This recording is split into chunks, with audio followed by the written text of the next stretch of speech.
Hello दोस्तों, Praveen Bharti English school में आपका स्वागत है। तो कैसे हो आप लोग? आई होप आप लोग अच्छे होंगे। आज हम पढ़ेंगे फिर से विषय गणित कक्षा 8 का प्रश्नावली 11.1। चलिए शुरू करते हैं। और पहला प्रश्न कह रहा है, निम्नलिखित तालिकाओं में x और y समानुपाती और अनुक्रमानुपाती है या नहीं ज्ञात करना है।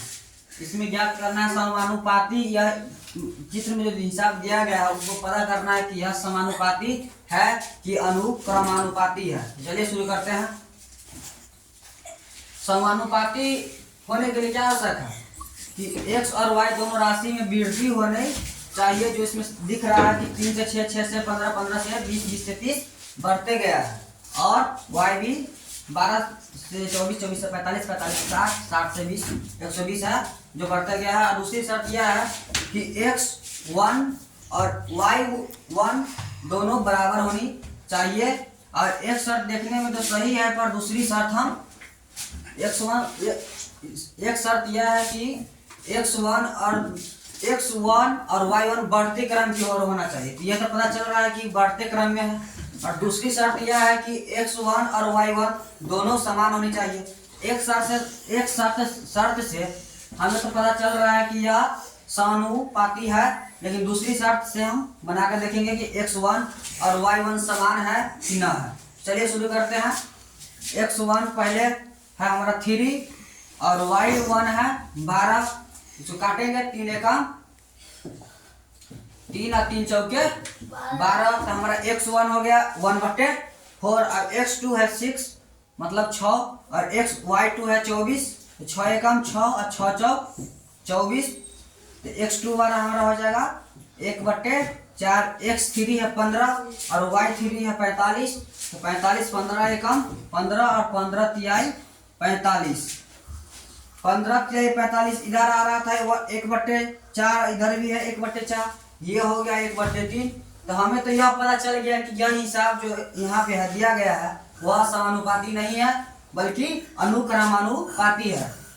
यह तो हमें पता चल गया कि यह समानुपाती नहीं है, अनुक्रमानुपाती है। फिर भी आगे हम बना के देखेंगे। तो x4 है हमारा 20 और y4 है 60।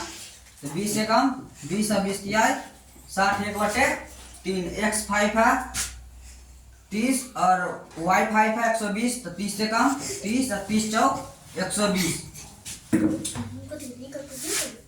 सबका x1 का है 1/4, x2 का है 1/4 और x3 का है 1/3, x4 का भी 1/3, फिर x5 का 1/4 है। अगर x1 से लेके x5 तक अगर 1/4 आया रहता तो यह हिसाब समानुपाती हो जाता, लेकिन सब में बराबर नहीं है, इसलिए यह अनुक्रमानुपाती है। यह अनुक्रमानुपाती है। हमें तो यह पता चल गया कि यह अनुक्रमानुपाती है।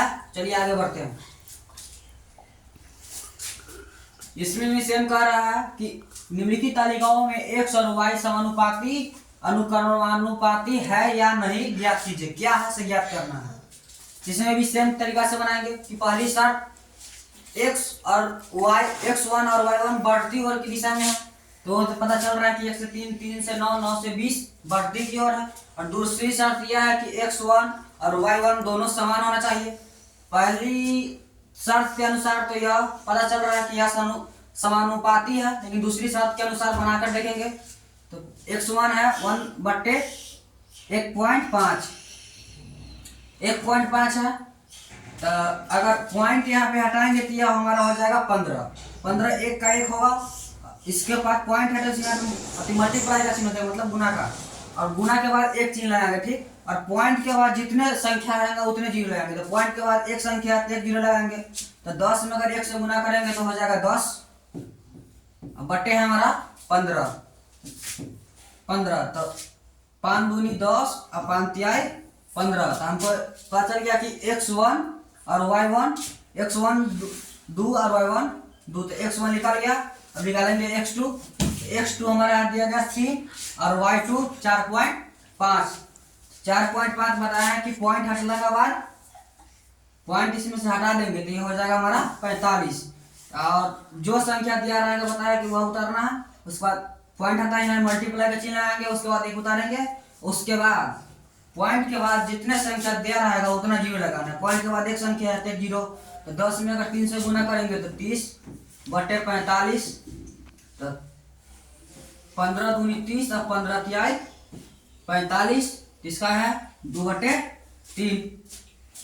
अब x3 हमारा दिया हुआ है 9 और y4 हमारा दिया है 13.5। बताया कि पॉइंट हटला के बाद ये हो जाएगा हमारा 135।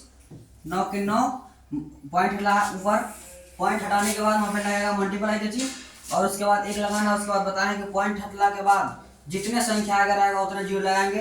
तो पॉइंट के बाद एक संख्या है 0, 10 नमा 90/135, तो 18 पंचे 90 और 27 पंचे 135। फिर काटेंगे 36 18 और 9 तिया 27, 3 दूनी 6 और 3 तिहाई 9। तो ये हमारा हो जाएगा कितना, x3 हमारा हो जाएगा 2/3, x3 और y3 हो जाएगा हमारा 2/3। अब x4 निकालेंगे। x4 हमारा दिया हुआ है 20 और y4 दिया हुआ है 30, तो एक जीरो से एक जीरो, x4 हो गया हमारा 2 और y4 हो गया हमारा 3। x4 बराबर 2 और y4 बराबर 3। x1 से लेके x4 तक का इसका सभी का मान सेम आया है, इसलिए यह समानुपाती है। सबका सेम ही नहीं है। 2/3, 2/3, x3 का 2/3, x4 का 2/3, सभी का आंसर मान समान आया है। इसलिए यह हमें पता चलता है कि यह हिसाब जो है दिया गया मानचित्र में है वह समानुपाती है। समानुपाती है। चलिए आगे बढ़ते हैं। इसमें कह रहा है कि टाइपिंग की परीक्षा पास करने के लिए कम से कम 30 शब्दों प्रति मिनट टाइप करने होते हैं। एक परीक्षार्थी को पास होने के लिए आधे घंटे में कम से कम कितने शब्द टाइपिंग करने होंगे। बता रहा है कि एक मिनट में परीक्षा पास करने के लिए कम से कम 30 शब्द टाइपिंग करने होते हैं। कह रहा है कि टाइपिंग की परीक्षा पास करने के लिए कम से कम 30 शब्द प्रति मिनट टाइपिंग करना, मतलब कि एक मिनट में कम से कम 30 शब्द टाइपिंग करना है तभी वो परीक्षार्थी पास होगा। तो टाइपिंग सब प्रति मिनट 30 शब्द, हर मिनट में 30 शब्द टाइपिंग करने होते हैं। एक परीक्षार्थी को पास होने के लिए आधे घंटे में कम से कम कितने शब्द टाइपिंग करने होंगे। शब्द को मान लेते हैं x और समय को मान लेते हैं y। शब्द हमारा दिया हुआ है x1 हो जाएगा हमारा 30 और मिनट एक मतलब प्रति मिनट करना है तो y1 हो जाएगा हमारा 1। x2 मतलब नहीं दिया हुआ है, मतलब कह रहा है आधे घंटा में कितने शब्द टाइपिंग करने होंगे, तो हो जाएगा हमारा x2। तो x2 नहीं दिया हुआ है तो x2 की जगह पर x2 और आधे घंटे बराबर होता है 30 मिनट, 30 मिनट बराबर होता है आधा घंटा, तो y2 हो जाएगा हमारा 30। अब क्या करेंगे, वर्ज गुणनखंड करेंगे। क्या करेंगे, वर्ज गुणनखंड करेंगे। ठीक है, तो वर्ज गुणनखंड करेंगे तो वर्ज गुणनखंड मतलब क्या होता है, तिरछा गुना करना। तिरछा गुना करेंगे 30 में गुना करेंगे और 2x से x2 में गुना करेंगे। तो x से 2x में गुना करेंगे तो हो जाएगा हमारा 1 गुने x2 बराबर हो जाएगा 2x और 30 से गुना करेंगे 30 में तो हमारा हो जाएगा 30 गुने 30 बराबर 900। हमारा कितना हुआ, इसका राइट आंसर कितना हो जाएगा, x2 हमारा कितना निकल गया, x2 हमको हो गया 900। परीक्षार्थी को पास करने के लिए कितने शब्द टाइपिंग करना होगा, 900। आंसर निकल गया। चलिए आगे बढ़ते हैं। इसमें कह रहा है कि मुकुंद के पास एक सड़क का मानचित्र है जिसके पैमाने में 1 सेमी की दूरी 15 किमी निरूपित करती है। गांधीनगर से जाकिर हुसैन सर्कल तक जाने वाली सड़क यदि 75 किलोमीटर है तो मानचित्र में उसे कितने सेमी से निरूपित किया गया है। मान लीजिए दूरी सेमी बराबर x और दूरी किलोमीटर बराबर हो जाएगा y। तो x1 हमारा दिया हुआ है 1 सेमी, दूरी 15 किलोमीटर, तो 1/15 और x2 नहीं दिया हुआ है, y2 दिया हुआ है 75 किलोमीटर। तो इसमें क्या करेंगे, सेम करेंगे, वर्ज गुणनखंड करें, मतलब तिरछा गुना करेंगे, तिरछा गुना करेंगे, तिरछा गुना करेंगे। तो x2 गुने 15, तो 75 से अगर 1 में गुना करेंगे, 75 गुने 1 बराबर 75 में 100 गुना करेंगे 75, और 15 से x2 में गुना करेंगे, x2 15, x2 हो जाएगा हमारा, x2 हो जाएगा 15, तो x2 बराबर 75/15, 15 एकम 15, 15 पचे 75, तो इसका राइट आंसर कितना हो जाएगा, x2 बराबर हो गया ना 75/15, तो 15 एकम 15, 15 पचे 75, x2 हो जाएगा हमारा 5 सेमी। कितने सेमी की निरूपित था, तो 5 सेमी की, इसका राइट आंसर हो जाएगा 5 सेमी।